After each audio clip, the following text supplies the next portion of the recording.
Hi, welcome back. Today I'm going to install close coupled toilet. So one of the first things, I'm going to offer toilet pan into the position and mark up the fixing holes onto the floor.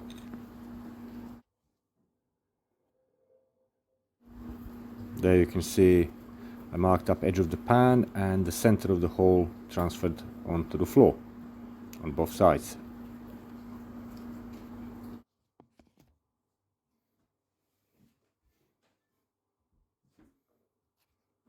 Once I did that, I edged the toilet pan forward and measured the thickness of the side of the pan, and then transferred the marks on the floor to allow for the thickness. So whatever thickness I had there, I just allowed for that plus extra few millimeters for easy of installation. Then I'm going to use these floor brackets. They're just made out of nylon. Position them on our inner markings and fix them down to the floor. So it depends on what kind of a floor I would have. I would use different fixings. Here I got a wooden floor with floorboards underneath the liner, and I'm using very short screws that will only go into the floorboard but will not pierce the underside of the floorboard, because I believe there's some pipes that crossing that area very tight to the underside of the floorboard, so I don't want to run any risk of damaging any pipes underneath the floor. And that's the reason why I'm using short screws, and I'm actually putting, instead of one screw per bracket, I'm putting 2 screws per bracket, just to give extra stability. By the way, toilet I'm installing comes from Eastbrook, and it's close coupled rimless comfort height toilet.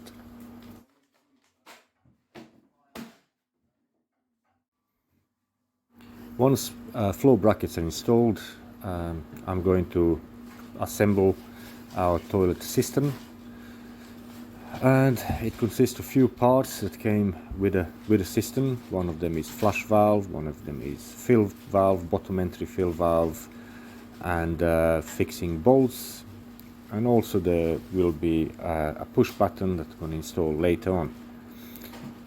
One of the first things that I'm going to install is flush valve and filling valve, bottom entry. So first remove from the filling valve all the fixing nuts and the washers, all apart from the big rubber washer that will stay on the valve itself. Then I always like to apply a bit of sanitary silicone on the underside. To be honest with you, sometimes you don't need it, but sometimes you do, and usually it is about 9 out of 10 you don't need it, but 1 out of 10 because of something, either bad cast on the plastic or on the rubber or on the ceramic part, and it might result with a tiny little leak or drip. So just to avoid any chances for that, nowadays I always put bit of silicone sealant on underside of these gaskets. And body of the valve itself is made out of plastic, of nylon, so it's very important not to over tighten. You have to tighten it so it's so there is no slack on it, but don't over tighten. It's just a plastic. If you do too much, you might ruin the thread or cause a breakage. So the valve is in, filling valve is in, and it's swayed on the side so it doesn't interfere with the position of the flush valve. Now, same story with the flush valve. I'm removing the nut and plastic washer and then the rubber underside washer by leaving the large upper side washer on the valve base itself. A bit of sanitary silicone sealant, and then I can push it down, bed it in and tighten it. Again, plastic parts, don't go mad on it.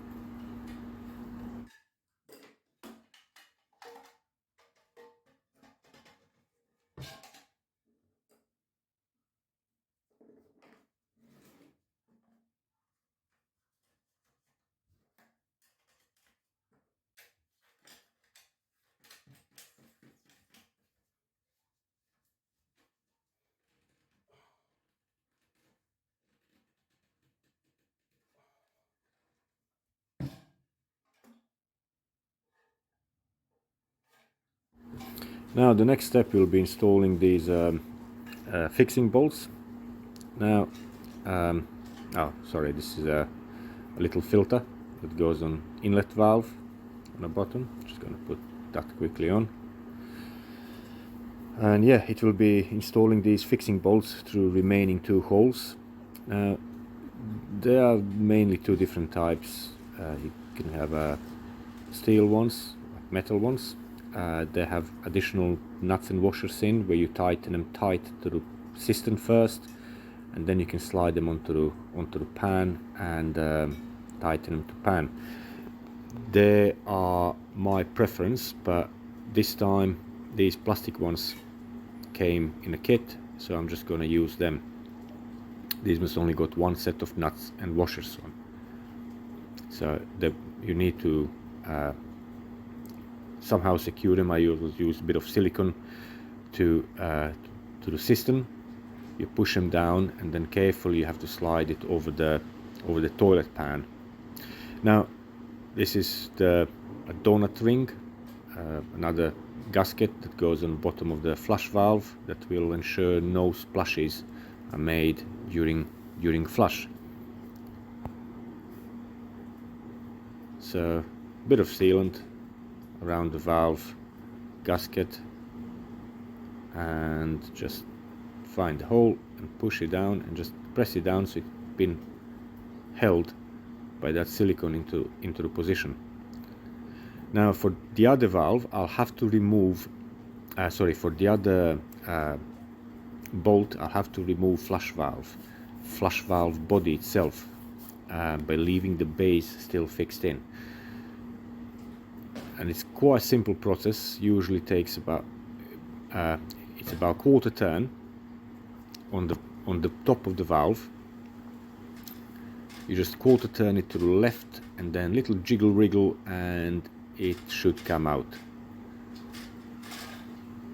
as that. Now the base of the valve, it's still in the position, so refitting the valve body itself later on it will be very simple. Just slot it in and quarter turn to the right and it's all good. Once this cistern is fully loaded, as such, it's all prepped up. Now I can proceed and install the pan itself.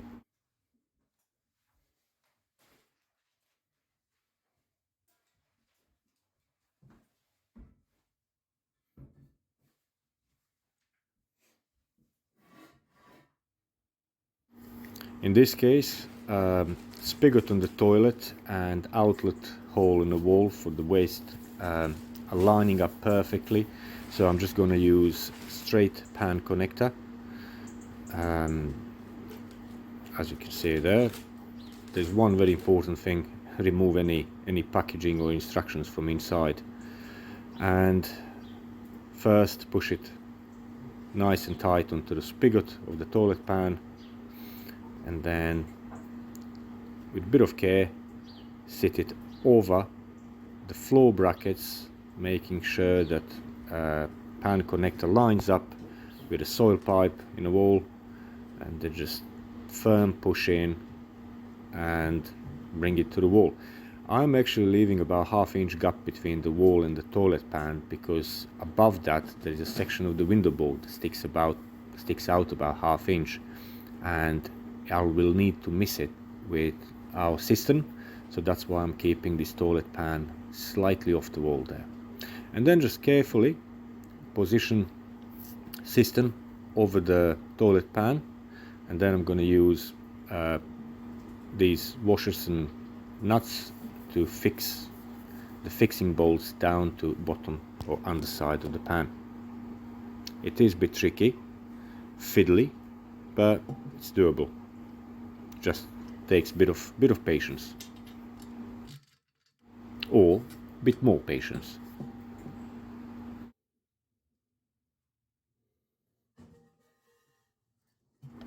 Or sometimes a lot of patience.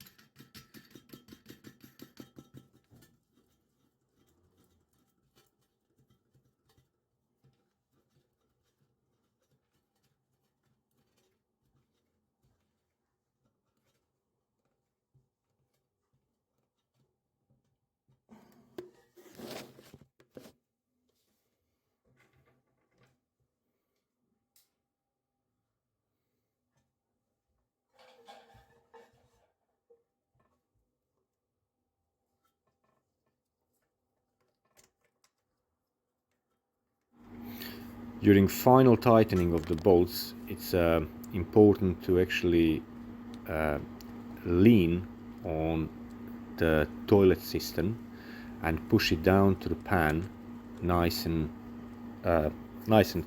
solid, so it actually compresses all the little gaskets inside and allows you to tighten the nut underneath with fingers without need to use any tools for it.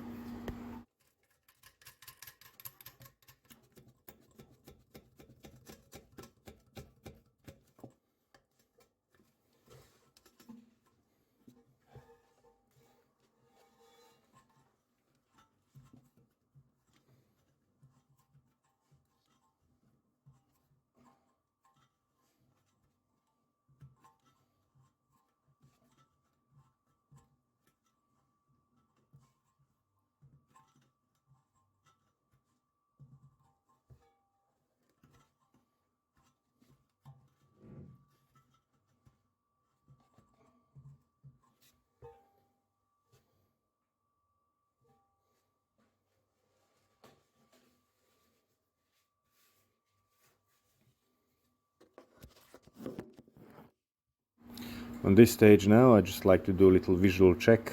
You can see the sealant is nicely squished out from the joints, which is good. That's good. So just check for the tightness, and also check for the gap between toilet pan and cistern. Make sure nice and level. Now I can do water inlet connection. I'm going to use this flexible, about 1 foot long, 300 mil, half inch to 15 mil flexible hose, and I'm gonna put a little stubby bit of copper pipe and just tighten that up. Obviously always gonna use on these compression fittings, I like to use PTFE paste.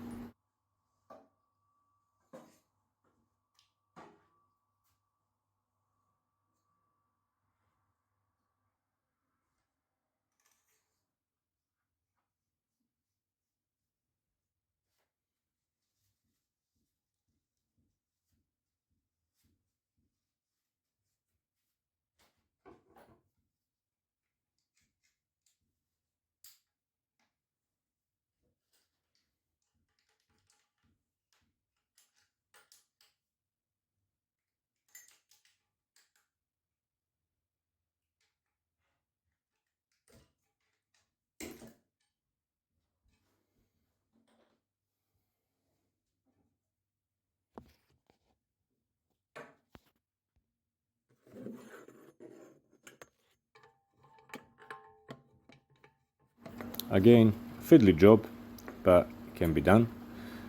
Just hand tighten it and then use a spanner and do about another quarter to half turn.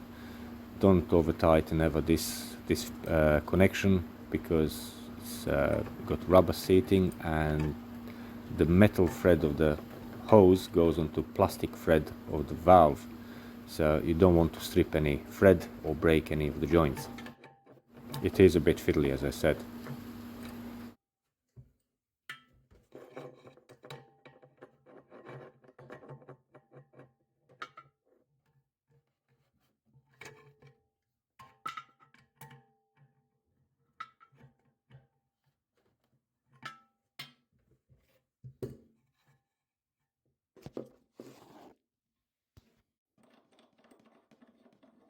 And then I can connect our little stubby bit of copper pipe onto the isolator that is coming on inlet pipe. And of course, a bit of PTFE paste.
Water connection is done. Now at this point I'm going to reinsert the valve body, flush valve body. So opposite to removal, just gonna put it down into the slot and then turn it 90 degrees to the right. Next step is to open the water valve and let cistern fill up and check for any possible leaks and check for operation. On top of the valve, flush valve, you'll see these two buttons, white and green or blue. The white one, it's got full rounded circle on it, and the green one is got a half a circle. So white button is for full flush, and the green one or blue one, however color you're gonna call it, it's half a flush. So full circle, full flush, half circle, half flush. For the colors I'm saying blue or green because actually looks different on the camera to real life. In real life it's got more of the green note, on the camera it's got more of the blue note.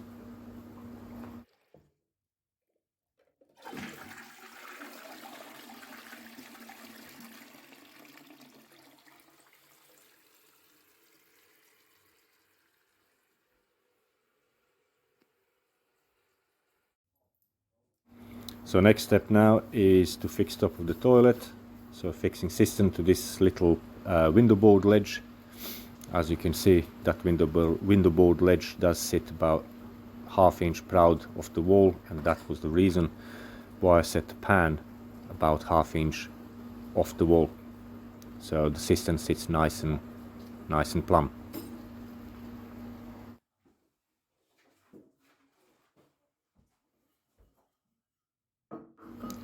Next step will be installation of the flush button or buttons, because there are two buttons there, one for half flush and one for full flush.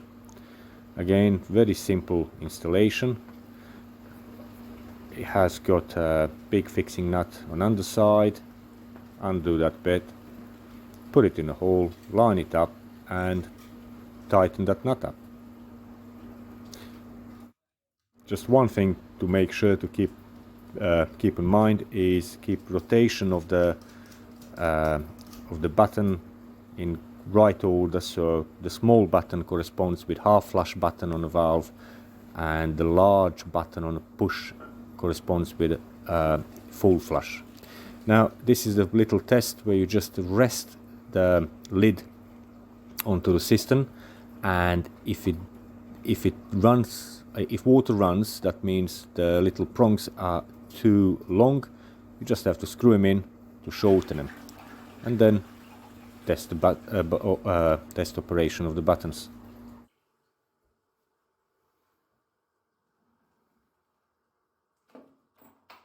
One of the final steps is to fix the toilet pan to that floor bracket. So the floor bracket was one of the first steps to install, and fixing these bolts is actually one of the last steps.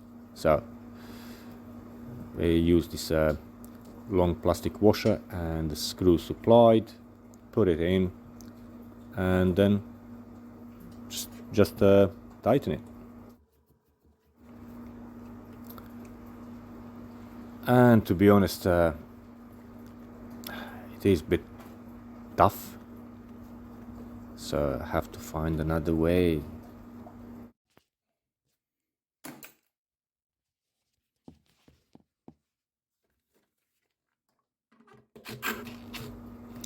That's better.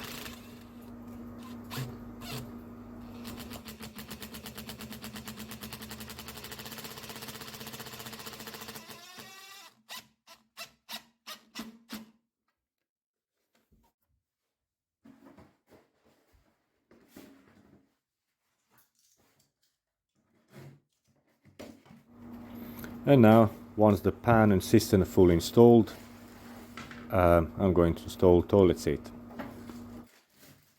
Depending on exact seat I have, depends on how I'm going to install it, but this one is designed to be installed from above, so there are no fixing nuts from underneath.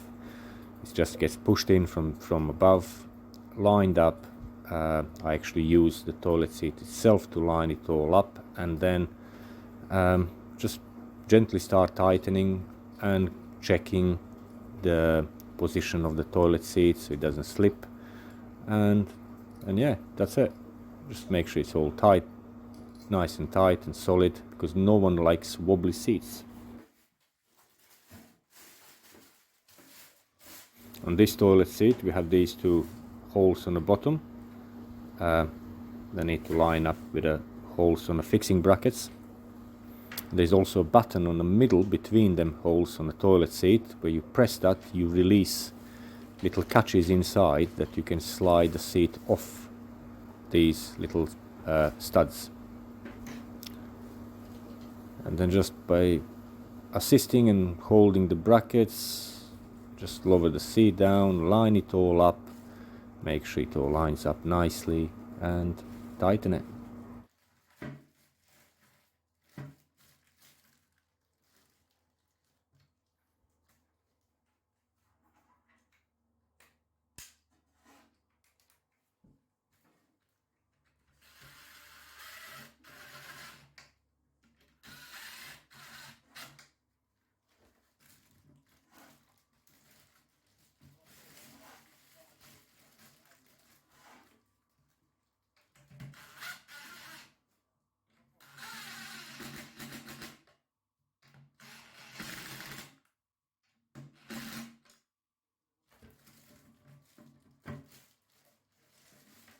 Once the fixing brackets are nice and tight, lift the seat up.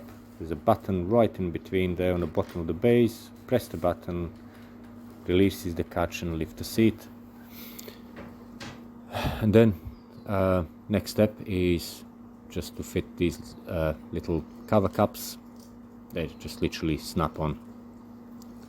Most of the toilet seats nowadays with soft close are like this. Slight variance, but pretty much like this.